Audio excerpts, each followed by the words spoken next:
The first group of Australian soldiers will fly to the Pacific island of Nauru today to begin the job of rebuilding its offshore processing centre.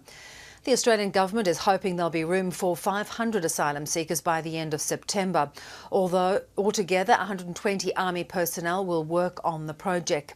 The government's also confirmed it'll increase Australia's annual refugee intake to 20,000, but those who arrive by boat will not be prioritised. A rising number of asylum seekers have been coming to Australia by boat in recent months, 500 this week alone. Some of these journeys end in tragedy.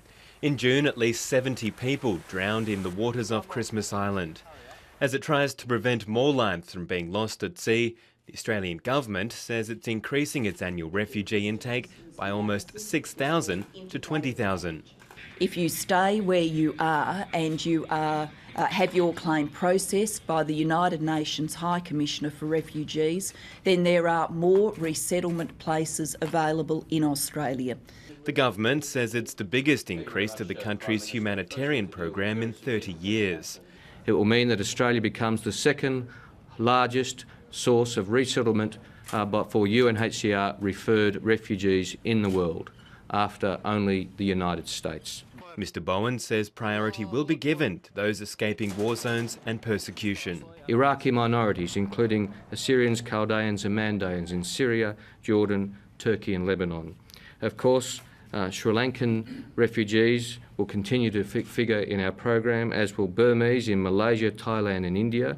Last week, Parliament passed legislation to once again process asylum seekers offshore in Nauru and Papua New Guinea's Manus Island. Australian soldiers will soon land in Nauru to start setting up temporary accommodation for detainees. This initial deployment will consist of 30 ADF personnel. One or two aircraft, C-17s or C-130s, will deploy every day over the next week. Once rebuilt, the Nauru Centre will have a capacity of 1,500. Manus will be able to hold 600 people.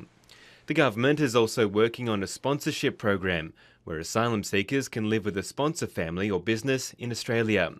It hopes to have 500 sponsors by the end of the year. Mark Doman, ABC News.